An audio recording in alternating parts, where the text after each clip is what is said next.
Welcome to Issues and Answers with your host, Diane. Issues and Answers is presented as a public service to inform, educate, and better the lives of New Mexicans. And now, Issues and Answers with your host, Diane. Welcome to the program. I'm Diane. If you saw another episode of Issues and Answers, you know about Kathy Adams, and she is the founder and CEO of Empowerment International. Now, we heard about her history of her as an engineer and how she decided to start up this nonprofit that helps children and their families in Nicaragua learn the importance of education. And it's a multifaceted program. We're going to learn more about the program on this show, but we're also going to continue with her journey of moving this nonprofit from Costa Rica, where she worked as an engineer with Intel, to Nicaragua, Granada, Nicaragua, a colonial city, and how she got started with an organization that was helping the street kids. We'll talk about street children and how they sell roses and maybe wood on the streets instead of going to school, and how she decided to take the other approach to help other kids maybe in their family who weren't on the street but needed to learn the importance of education with their parents. So please stay with us as we continue our journey with Kathy Adams right after this. Hey America, now there's a place where we can join our voice, Real America's Voice. Real America's Voice is coming to a town near you with a grassroots approach, bringing the real voice of America together. Real America's Voice is growing our family of networks across the country, and soon you could be part of that change. Download the Real America's Voice app and join other Americans just like you across the country, coming together for real change. If Kathy Adams can do this, perhaps you can do this too, or I can do this. Start up a nonprofit to help the needy. She didn't imagine she would maybe be starting up a nonprofit, but she did, and it's a successful one. We're going to learn more how Empowerment International helps the children and their families in Nicaragua learn the importance of education and actually perhaps even get a college education. Thank you so much for being a part of our program. Thank you. And we had another show with you talking about the history of you and Empowerment International, how you started that. And we ended with you going to Nicaragua, which is the second poorest country in the Western Hemisphere. Yes. Let's start with, because I want to get back into the history of the show, how you started this, but let's get back and telling our audience, reminding them what Empowerment International is. Empowerment International is an educational program where we actually take children from as young as 5 years old, and we promote education and work with them holistically and their families, and all the way until we give them their education they desire. And we bring them, many of our kids have made it through tech school, other kids have made it all the way through the university and are now professionals working as things like, we just had an anesthesiologist graduate, optometrist who's running her own, running a optometry store now. She's also on our local board of directors. And our program is basically, it's not a simple program, but it's simple in the fact that we work on depth, not breadth. So we work on depth. So many nonprofits will take and they'll touch a lot of lives. We touch fewer lives, but very deep. We build relationships with each family. Each child, we know them, they're not just a number. And we know those kids, not just their name, but we know their siblings, we know their parents, we know their uncles and aunts, and all the problems that they've been facing for years as they go through the program. And we work with them just through education, but they need health. And so we help them with their health care, we help them with emotional issues, both the parents and the children. We do home visits where we go house to house. We have a team that's what their entire job is.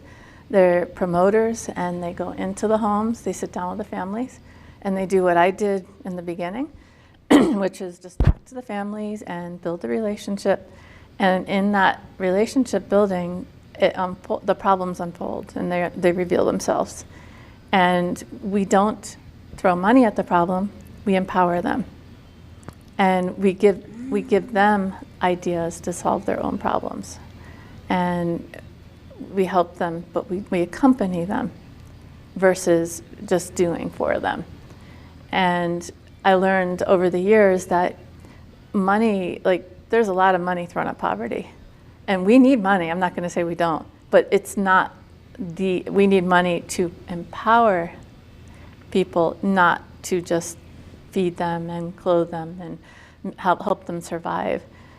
I mean, the real solution, I think, to poverty is helping children help themselves, and then they're helping their parents. Well, like in the Bible, teaching them, not giving them the fish, teaching them the fish. Exactly.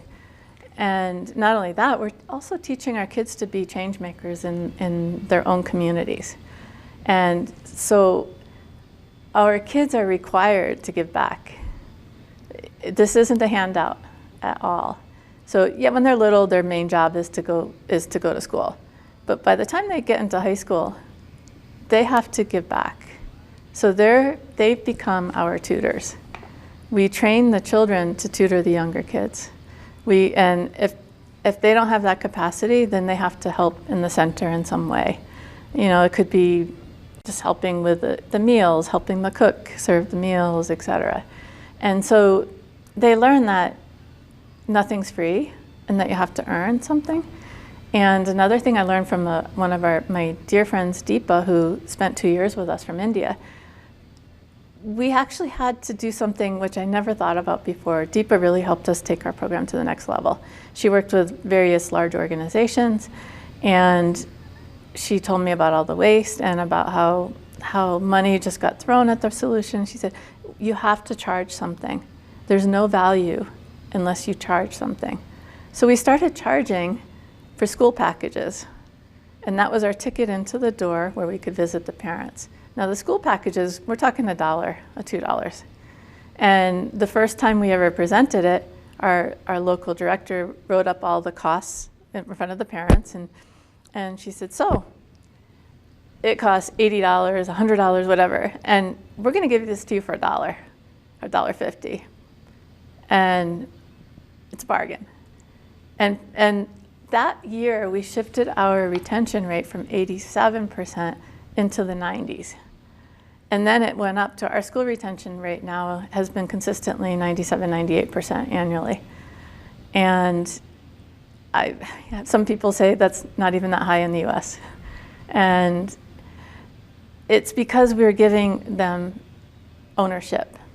And we're also working with the parents. We have a program now where every month the parents have to come to a school for parents.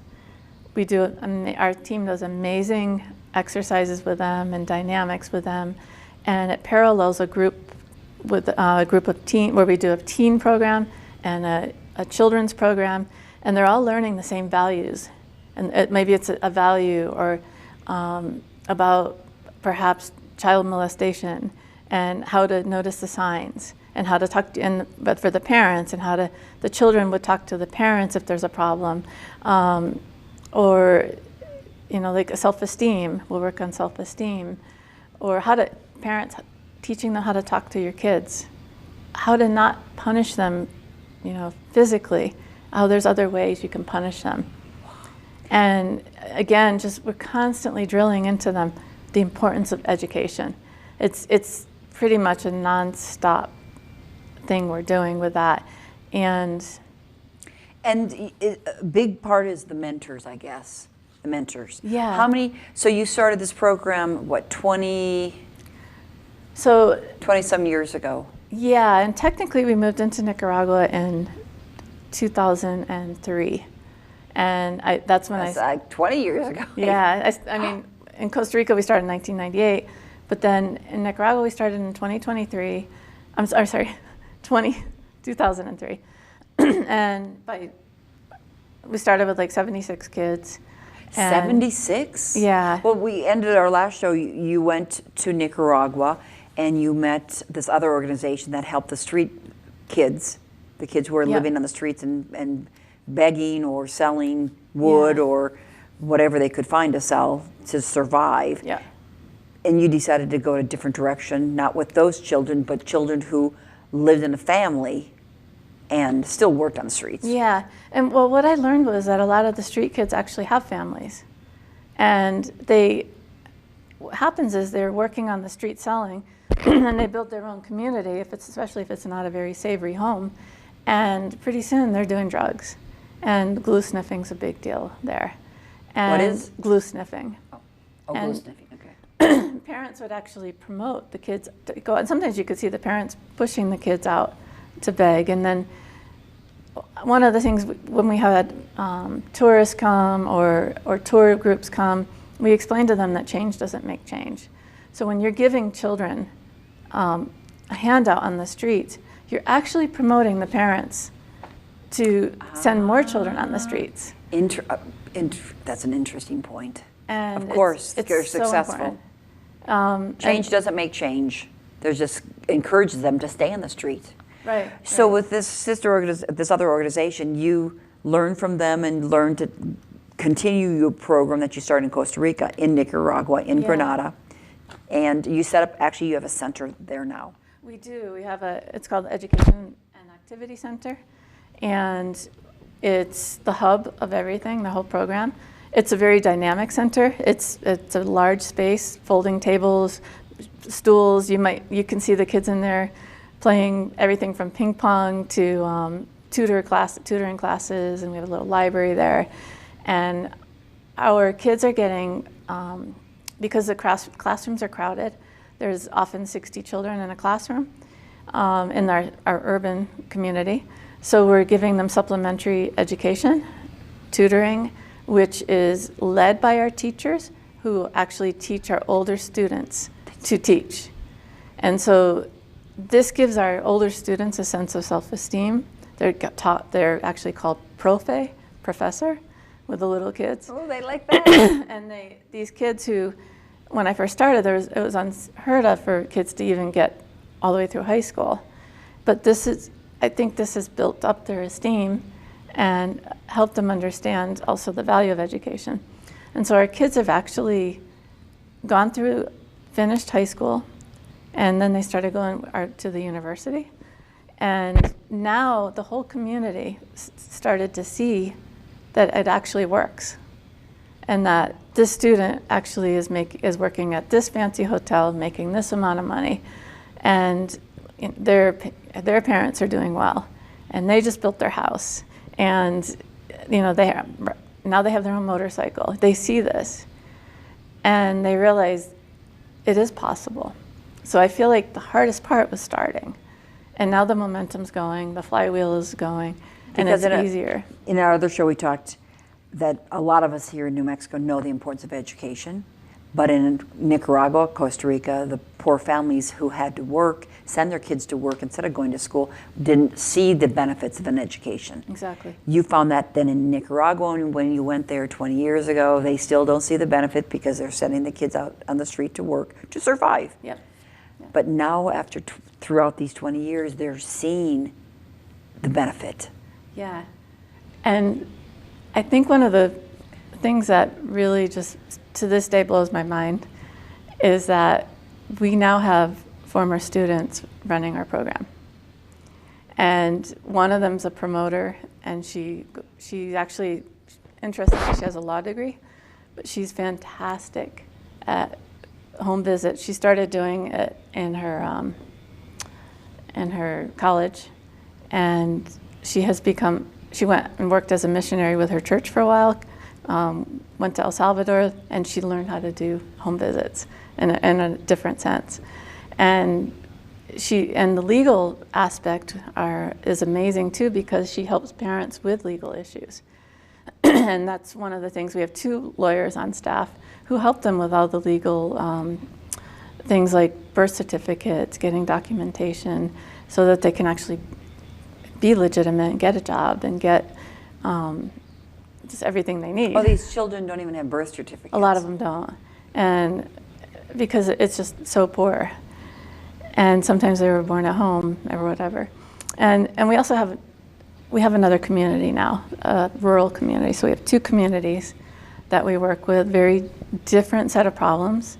And the rural community, in a lot of ways, is so much easier to work with. because they're closed, there's not a lot of other influences. And in the city, there's a lot more. There's so many influences, including other nonprofits come in and do different things and not necessarily in alignment, with handouts, et cetera. And so in the rural community, we can really see change. It's like we know this is because we were there. And in Grenada, we know, but it's so clear.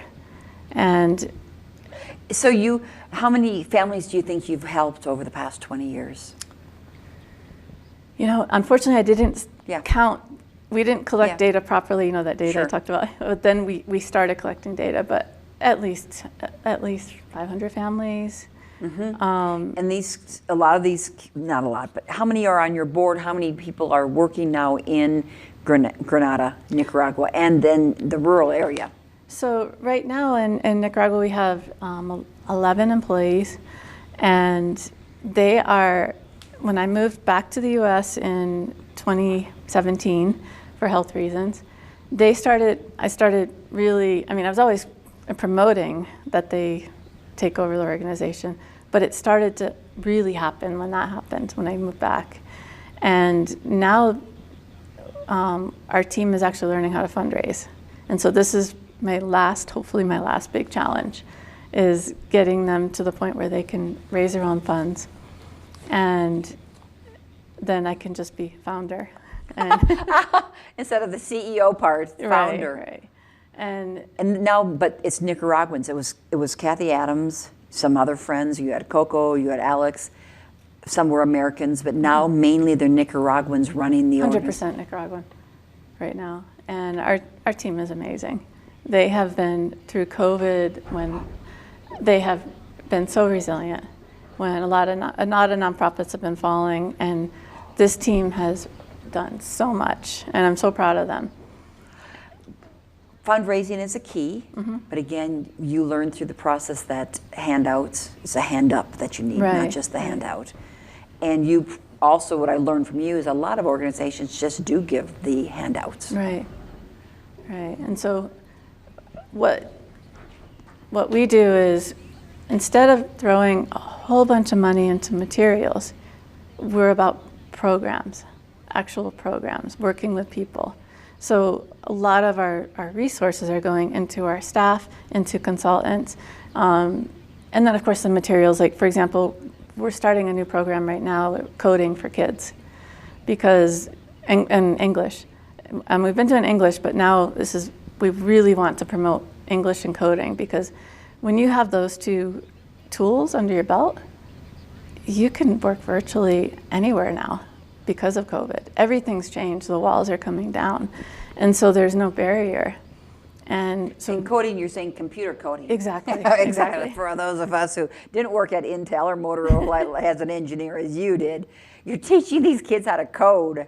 Yeah, there's all kinds of programs out there where they learn from software, that they're learning the mindset of coding versus actual programming coding, and it's really cool to see, and it also teaches them to look at problems differently. And they go to the public schools still. They still but go you to have public tutoring schools. and mentoring, and again starting at a very young age through college. The key, I believe, and I think it's still true, is that the mentoring with the families, getting the parents on board is the key, because they want the children to go out and sell the wood or to go work or go beg. But the key was encouraging the parents to see a different vision for their child. Exactly. Because they didn't have that for themselves. Exactly. And we have actually shown other organizations how to do home visits. There's several other organizations now that do it in Nicaragua. And we've given them, basically that was part of our secret sauce. And it's building those relationships. And another thing which I never even touched on is we build a community within the community.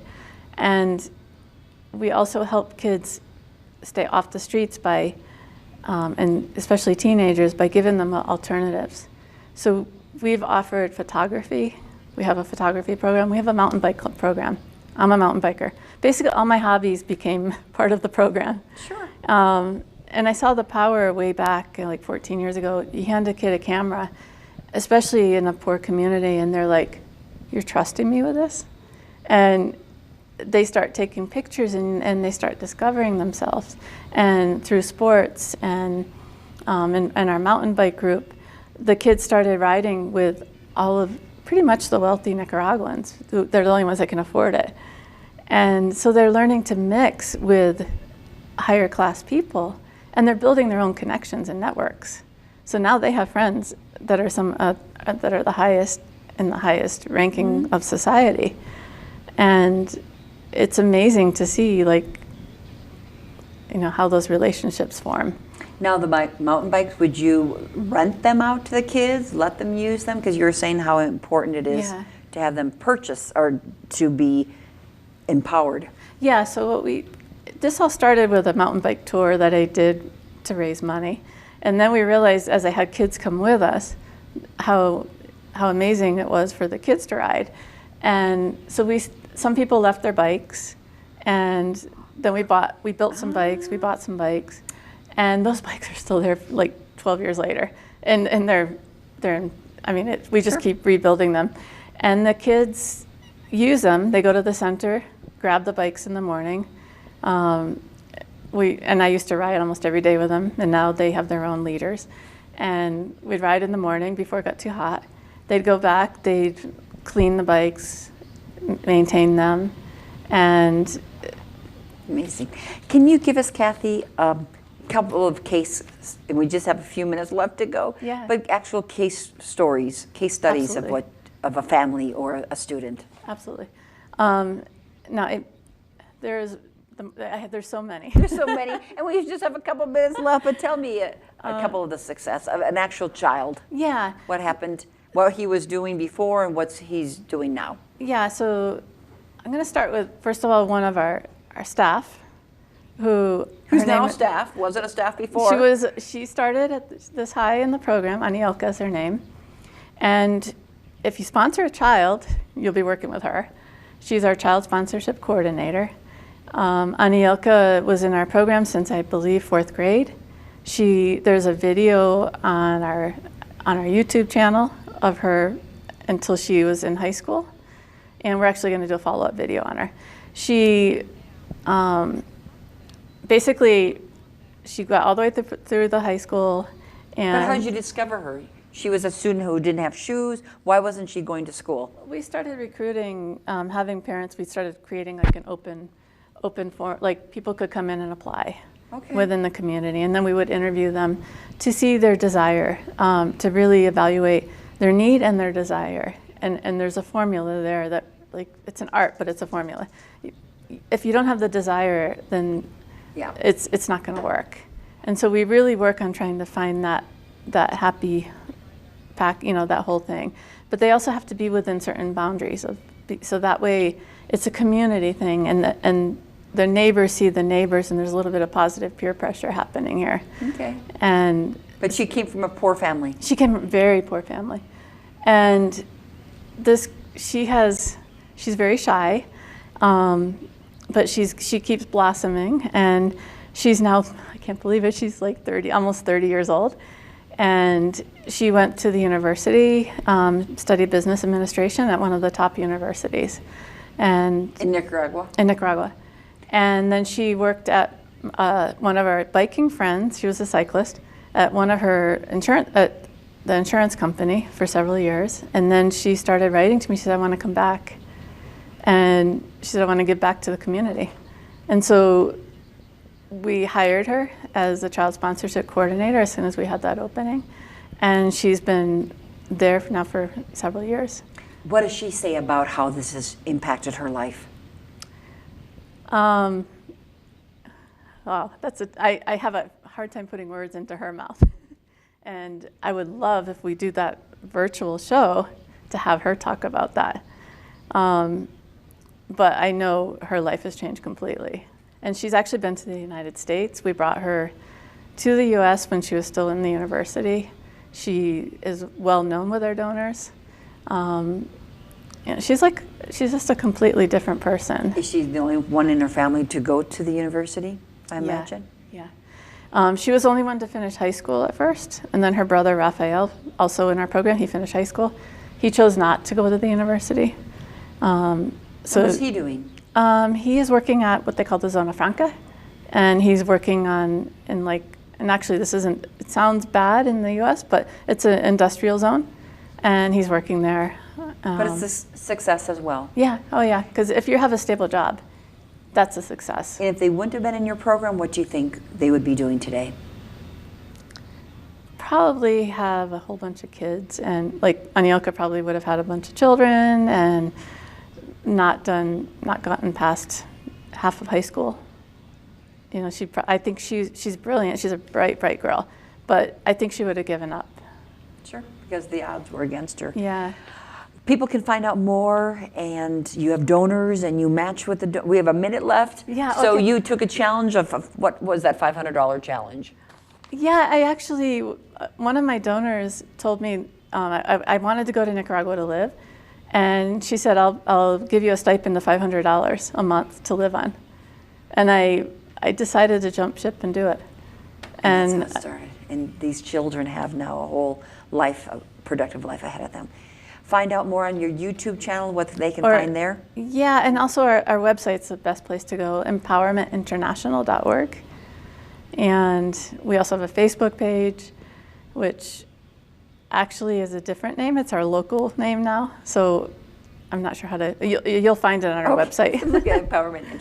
And again, Kathy Adams is the founder and the CEO, but now a lot of Nicaraguans are taking over, which is time, correct? Yes. Kathy, yes. Thank you for sharing your story with us. Thank you for having me.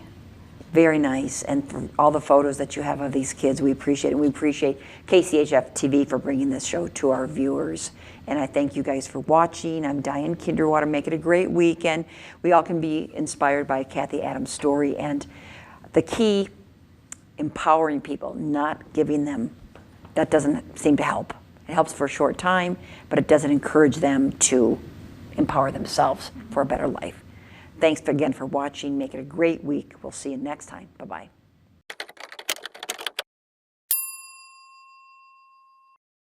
The New Mexico Modern Child Support Family Program works to benefit both parents for the purpose of improving children's lives. It provides the basics of child support, but goes further by helping parents step up to find better job opportunities that get them back on track to paying their monthly child support obligation. Find out how the Child Support Step Up program can help your modern family. Contact New Mexico Child Support today to learn more. Issues and Answers with your host Diane Kinderwater is presented as a public service to inform, educate, and better the lives of New Mexicans. To comment on today's program or to purchase a copy of any Issues and Answers program, visit sunbroadcasting.org or call us at 505-345-1991.